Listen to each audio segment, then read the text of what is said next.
بسم اللہ الرحمن الرحیم بسم اللہ الرحمن الرحیم الحمد للہ رب العالمین والصلاة والسلام علی رسولہ محمد وآلہ واصحابہ اجمعین اما بعد۔ درس نمبر 68۔ آج کے سبق کا عنوان ہے حدیث مرسل کا حکم، حجیت اور اسباب۔ پچھلے سبق میں حدیث مرسل کی تعریف اور اس سے متعلق بعض مسائل ذکر کیے تھے۔ آج کے سبق میں حدیث مرسل کا حکم بیان کریں گے، وہ حجت ہے یا نہیں، اور حدیث مرسل کو ارسال کے طور پر محدثین کیوں ذکر کرتے ہیں اور سند کیوں منقطع کر دیتے ہیں یا سند کیوں مکمل نہیں لاتے۔ حدیث مرسل کی تعریف حافظ ابن حجر رحمۃ اللہ نے کی تھی کہ جس میں سند کے آخر میں راوی گرا ہوا ہو تابعی کے بعد۔ اس کے بعد حدیث مرسل کی احناف کے ہاں تعریف ذکر کی تھی کہ احناف کے نزدیک مطلق منقطع حدیث پر بھی مرسل کا اطلاق ہوتا ہے۔ ویسے مرسل حدیث اس کو بھی کہتے ہیں جس کو تابعی نبی کریم صلی اللہ علیہ وسلم سے روایت کرے، لیکن اس کے علاوہ جو منقطع حدیث ہے جس میں راوی جہاں بھی گرا ہوا ہو اس پر بھی ارسال کا اطلاق ہوتا ہے۔ پھر یہ بحث کی تھی کہ اس مرسل حدیث کو مردود حدیث میں کیوں ذکر کیا جاتا ہے، تو اس کی وجہ یہ ذکر کی تھی کہ تابعی نے جس سے روایت کیا ہے وہ معذوف ہے۔ اب وہ ہو سکتا ہے کہ صحابی ہو، لیکن یہ بھی ہو سکتا ہے کہ وہ تابعی ہو، اور تابعی ہونے کی صورت میں پھر اس کا بھی احتمال ہے کہ وہ ضعیف ہو، اس کا بھی احتمال ہے کہ وہ ثقہ ہو۔ لیکن اگر وہ اس کو مان لیا جائے کہ وہ ثقہ ہے تو آگے اس میں ایک اور احتمال ہوگا کہ اس نے جس سے روایت کی ہے وہ ضروری نہیں کہ وہ صحابی ہو، کیونکہ بہت مرتبہ ایسا ہوتا ہے کہ تابعی سے روایت کرتا ہے، اور تابعین میں بعض ثقہ راوی ہوتے ہیں اور بعض غیر ثقہ راوی ہوتے ہیں۔ اور یہاں ہم نے اس اصول کا ذکر کیا تھا کہ محدثین کا اصول ہے کہ وہ جو کمزور پہلو ہے اس کو لیتے ہیں اور حدیث کو ضعیف قرار دیتے ہیں۔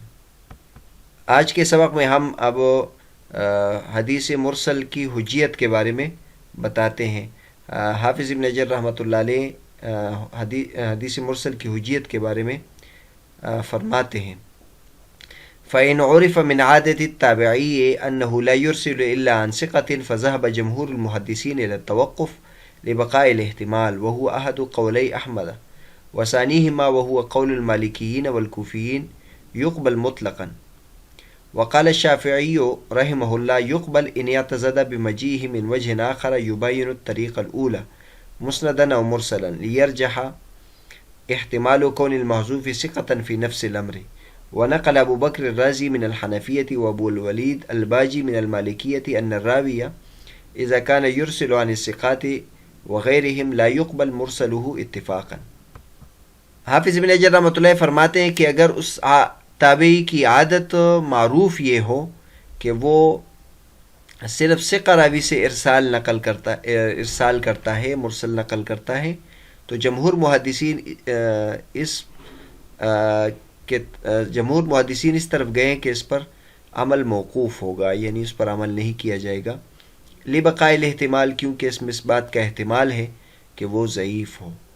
وہو احد قول احمد، اور یہ امام احمد رحمۃ اللہ علیہ کے دو اقوال میں سے ایک قول ہے۔ اور دوسرا قول جو مالکیین اور کوفیین یعنی حناف کا مسلک ہے وہ یہ ہے کہ اس کو مطلقاً قبول کیا جائے گا۔ اور تیسرا قول امام شافعی رحمۃ اللہ علیہ کا فرماتے ہیں کہ حدیث مرسل کو قبول کیا جائے گا اگر اس کو تقویت حاصل ہوئی ہو ایک اور طریق سے، اس حدیث کی روایت کی وجہ سے جو اس پہلے طریق کے مبائن ہو، اس سے مختلف ہو، چاہے وہ دوسرا جو طریق ہے مسند ہو یا مرسل ہو۔ یہ تقویت اس لیے ضروری ہے تاکہ جو محذوف ہے اس کی ثقاحت کے جانب کا جو احتمال ہے وہ راجح ہو جائے نفس الامر میں، یعنی واقع میں۔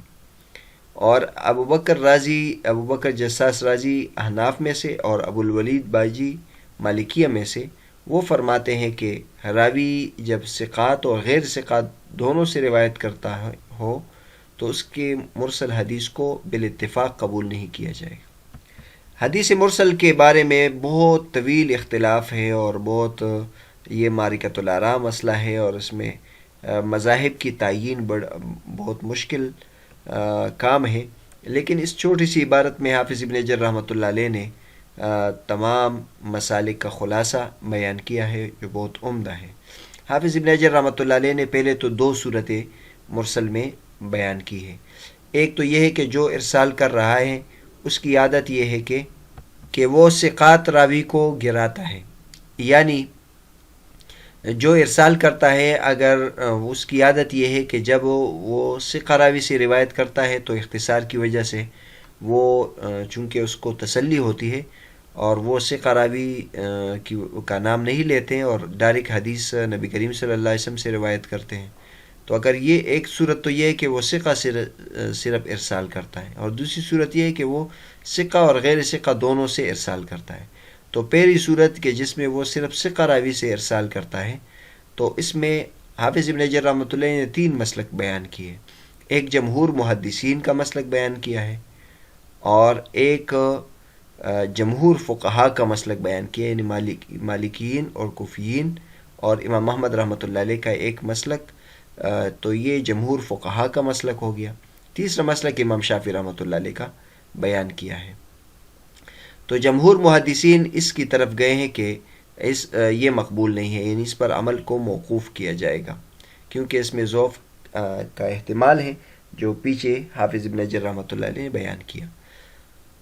اور امام احمد رحمۃ اللہ علیہ کے مسلک میں یہ بیان کیا کہ ایک مسلک ان کا جمہور محدثین کی طرح ہے، اور ان کا جو دوسرا مسلک ہے وہ مالکین اور کفیین والا ہے، لیکن یہ راجح ہے۔ امام احمد رحمۃ اللہ علیہ کا بھی یہی مسلک ہے کہ وہ حدیث مرسل کو قبول کرتے ہیں۔ تو ان کے نزدیک ایسے راوی جو خود ثقہ ہو اور ثقہ سے ارسال کرتے ہیں تو ان کی حدیث مقبول ہے۔ تیسرا جو مسلک ہے امام شافعی رحمۃ اللہ علیہ کا مسلک ہے۔ امام شافعی رحمۃ اللہ علیہ تقسیم کرتے ہیں اور تفصیل بیان کرتے ہیں۔ وہ فرماتے ہیں کہ حدیث مرسل مقبول ہے، لیکن اگر اس کی تقویت کے لیے کوئی اور دلیل موجود ہو، کسی اور طریقے سے اس کو تقویت مل جائے تو پھر یہ حدیث مقبول ہوگی۔ اور مثلا ایک مسند اور روایت آ جائے جو اس کے ہم معنی ہیں جس سے اس کو تقویت ملتی ہے، یا وہ مرسل ہو، لیکن مرسل کے لیے ضروری ہے کہ یعنی اس طرح مرسل نہ ہو جیسے یہ پہلے طریق سے ہے، ایک اور طریق سے مرسل منقول ہو تو اس کو قبول کرتے ہیں۔ اور امام شافعی رحمۃ اللہ فرماتے کہ اس کی وجہ سے جو محذوف راوی ہے اس کی جو ثقات پہلے سے اس میں ثقات کا احتمال بھی تھا اور ضعف کا احتمال بھی تھا، لیکن جب اس کے موافق ایک اور کمزور حدیث آ گئی تو اس کی وجہ سے اس کے جو کمزوری کی جانب ہے وہ راجح ہو جائے گی اور یہ حدیث صحیح ہو جائے گی۔ اس کے بعد حافظ ابن حجر رحمۃ اللہ دوسری صورت کے بارے میں بتاتے ہیں کہ اگر اس ارسال کرنے والی کی عادت یہ ہے کہ وہ ثقات سے بھی روایت کرے، غیر ثقات سے بھی روایت کرے، تو اس کا مرسل پھر مقبول نہیں ہوگا، اور اس کا حوالہ دیا ہے کہ یہ بات حنفیہ میں سے ابو بکر جساس رازی نے کی ہے اور مالکیہ میں سے ابوالولید باجی نے کی ہے۔ ہم اگر اوپر دیکھیں حافظ ابن حجر رحمۃ اللہ نے اس میں ایک نقطہ یہ بیان کیا ہے کہ تابعی کی عادت معروف یہ ہو کہ وہ ثقہ راوی سے ارسال کرے، ورنہ تو اس میں اکثریت کو دیکھا جائے گا اور اس میں جو مشہور بات ہے اس کو دیکھا جائے گا، ورنہ بعض مرتبہ جو تابعی ہوتا ہے وہ کبھی کبھی غیر ثقہ سے بھی ارسال کرتا ہے تو یہ پھر مضر نہیں ہے۔ اس کی حدیث کا وہی حکم ہے جو اوپر بیان کیا ہے، مطلب معروف اس سے یہ ہو کہ عام طور پر وہ ثقہ آدمی کو گراتا ہے، تو محدثین اس کے بارے میں یہ فرماتے ہیں۔ یہاں ابو بکر جساس رازی اور ابوالولید باجی کے حالات ذکر کرتے ہیں۔ ابو بکر جساس رازی احمد ابن علی جو مشہور ہے جساس سے، 305 ان کی ولادت ہے اور 370 ان کی وفات ہے، بہت احناف میں سے ہیں اور بہت متقدم ہیں۔ اولدہ وکان امام الحنفیۃ فی وقتی، اپنے زمانے میں احناف کے امام تھے۔ وانتہت الرحلۃ الیہ فی بغداد، بغداد میں ان کی طرف لوگ سفر کرتے تھے۔ کانا فی الغایۃ من الزہد والورع، انتہائی زاہد اور متقی پرہیزگار تھے۔ طلب للقضاء مرتین، 2 مرتبہ ان کو حد قضاء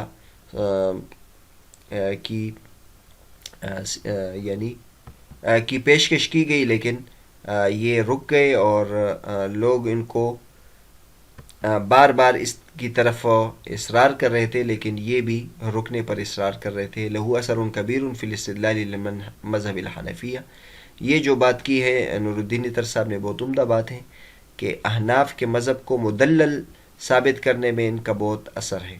یعنی ابوبکر جساس رازی نے اپنی کتابوں میں احناف کے مذہب کو مدلل طور پر ثابت کرنے میں بہت کارنامے انجام دیے ہیں۔ ان کی کئی کتابیں ہیں، ان میں سے اہم کتاب احکام القرآن للجساس ہے، یہ چھپی ہے۔ اسی طرح الفصول فی الاصول ہے، اصول فقہ میں ان کی کتاب ہے، اور ابھی ان کی شرح مختصر تحاوی چھپی ہے جساس کی، جو 9 جلدوں میں ہے۔ امام تحاوی رحمۃ اللہ علیہ کی جو مختصر تحاوی اس کی شرح لکھی اور بہت مدلل کتاب ہے۔ تو بہرحال جساس کی کتابیں بہت عمدہ ہیں۔ ان کے بارے میں آتا ہے کہ ابو داؤد شریف ان کو زبان یاد تھی، اور ابو داؤد شریف کی یہ خصوصیت ہے کہ اس میں صرف فقہی مسائل ہیں، باقی جو سیاہ ستہ ہیں اس میں آداب اور اخلاقیات اور تصوف اور زہد، اس کے بارے میں بھی مضامین ہیں، احادیث ہے، کتب ہے، ابواب ہیں، لیکن ابو داؤد شریف میں صرف فقہی ابواب ہیں۔ تو امام ابو بکر جساس رازی کے بارے میں آتا ہے کہ ابو داؤد شریف ان کی نو کے زبان پر تھی، مطلب بہت زیادہ یاد تھی۔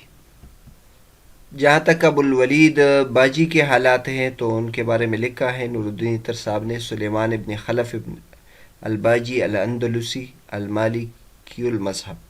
سلیمان ابن خلف باجی اندلس کے رہنے والے تھے، مالکی المذہب تھے۔ 403 ان کی پیدائش ہے اور 474 ان کی وفات ہے۔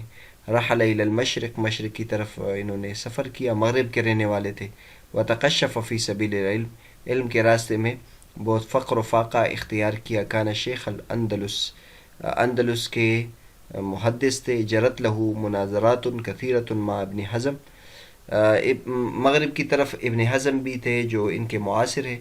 ابن حزم پہلے مالکی المسلک تھے، پھر مالکی المسلک سے نکلے اور ظاہری المسلک ہوئے، تو ان کے ساتھ ان کے بہت زیادہ مناظرات تھے۔ حین کان ابن حزم فی عنفوان شہرتہ و قوتہ، جس وقت ابن حزم اپنی شہرت اور اپنی قوت میں نوجوان تھے۔ ذهب الیہ ابو الولید وناظرہ وابطل کلامہ، ابو الولید باجی ان کی طرف گئے اور ان کے ساتھ مناظرہ کیا اور ان کی جو دلائل ہیں ان کو باطل کیا اور ان کو غلط ثابت کیا۔ ورجع الناس عن مذہب ظاہر بمناظراتہ، ابو الولید باجی کے مناظرات کی برکت سے لوگ مذہب ظاہری سے واپس ہوئے۔ 474 ان کی وفات ہے۔ ان کی کتابوں میں موطا کی شرح ہے، المنتقی کے نام سے موطا کی ضخیم شرح ہے، بہت عمدہ شرح ہے۔ اس کے علاوہ بھی ابو الولید باجی کی بہت زیادہ کتابیں ہیں۔ یہاں تک تو حدیث مرسل کے بارے میں حافظ ابن حجر رحمۃ اللہ نے جو لکھا تھا وہ بیان کر لیا۔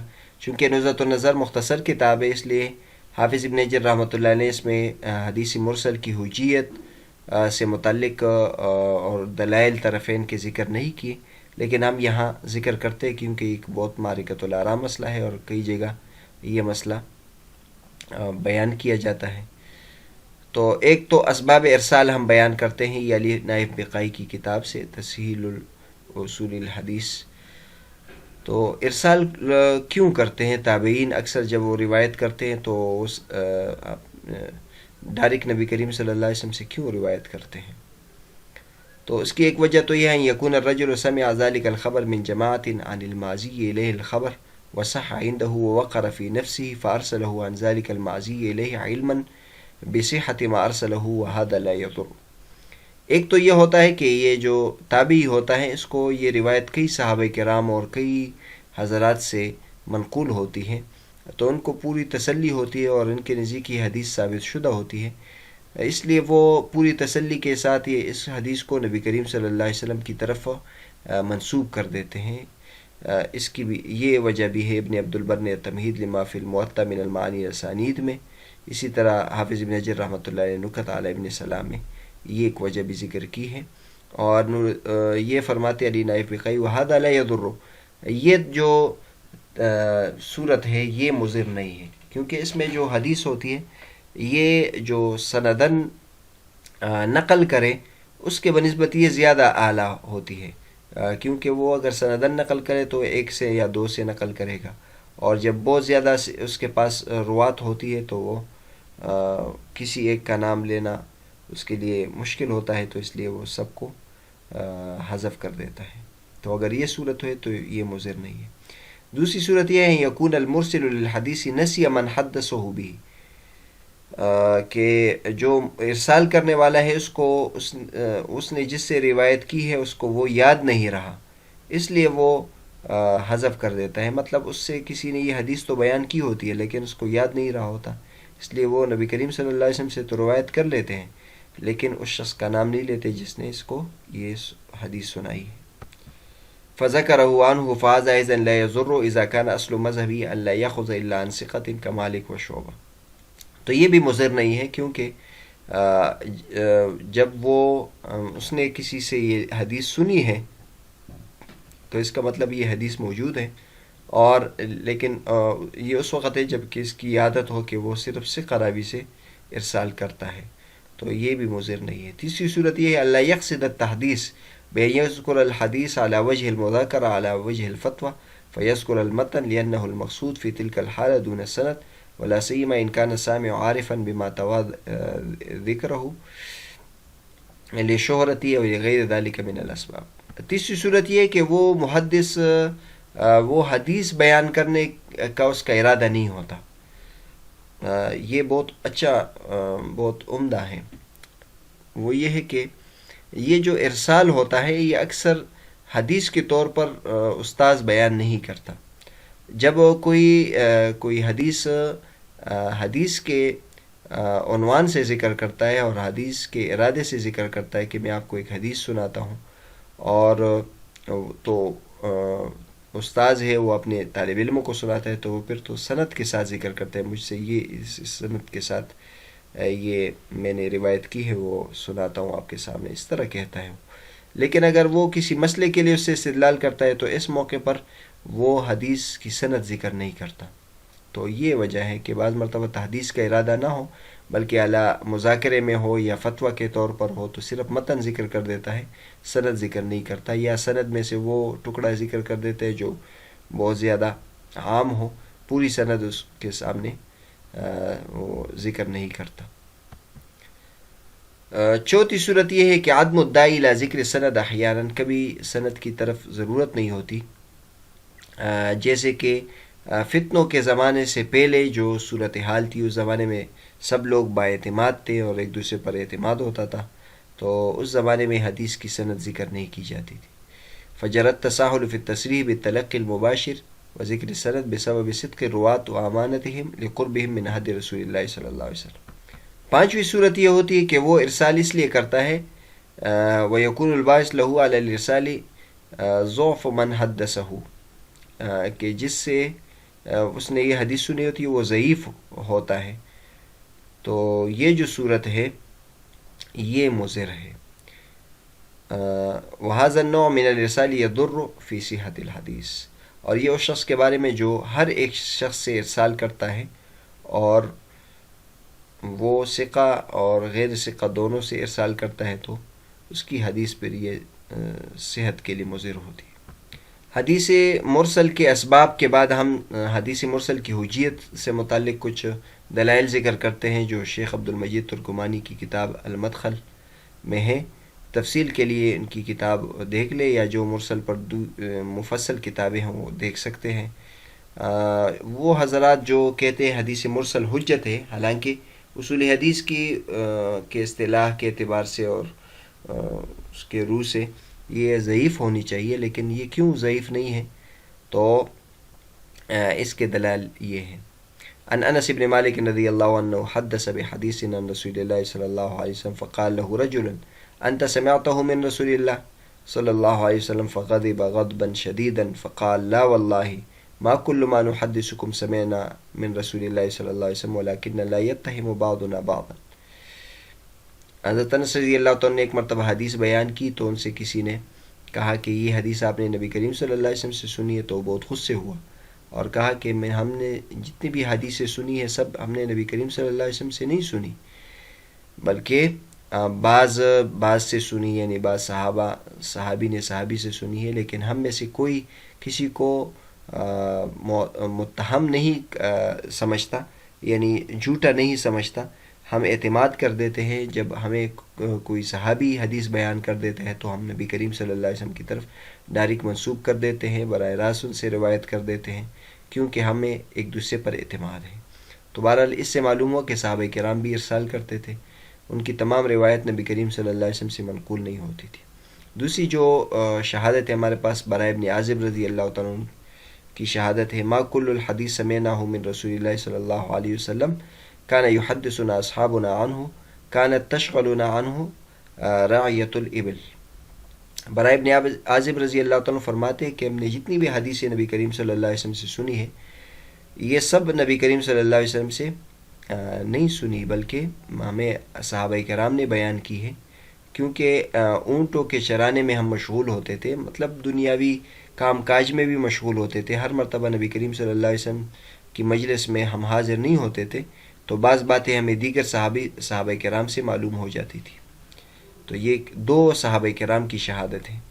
اسی طرح اعمش اپنے شیخ ابراہیم نخعی سے کہتے ہیں، قلت لابراہیم اذا حدثت فاسند قال اذا قلت لك قال عبد الله فلم اقل ذلك اذا قلت لك قال عبد الله فلم اقل ذلك حتى حدثنيه عن عبد الله غیر واحد واذا قلت حدثني فلان عن عبد الله فهو الذي حدثني. بہت عمدہ بات ہے. اعمش کہتے ہیں اپنے استاذ ابراہیم نخعی سے کہ میں نے ابراہیم نخعی سے کہا اذا حدثت فاسرد، جب آپ حدیث بیان کرے تو سند بھی بیان کرے. تو انہوں نے فرمایا کہ جب میں تمہیں یہ کہوں کہ قال عبداللہ، تو یہ اس موقع پر میں کہوں گا جب کہ مجھے عبداللہ بن مسعود رضی اللہ تعالیٰ عنہ سے یہ روایت کئی لوگوں نے نقل کی ہوتی ہے، اور جب میں کسی ایک کی تصریح کروں گا کہ اس نے مجھے عبداللہ بن مسعود رضی اللہ تعالیٰ عنہ سے یہ روایت مجھے بیان کی ہے، تو وہ پھر صرف اکیلے وہی ہوگا جس نے مجھے یہ حدیث سنائی ہوگی. اس کے حوالہ جات آپ نیچے دے سکتے ہیں. انس بن مالک کا قول طبرانی میں ہے، اور اسی طرح جامع الاخلاق الراوی میں ہے.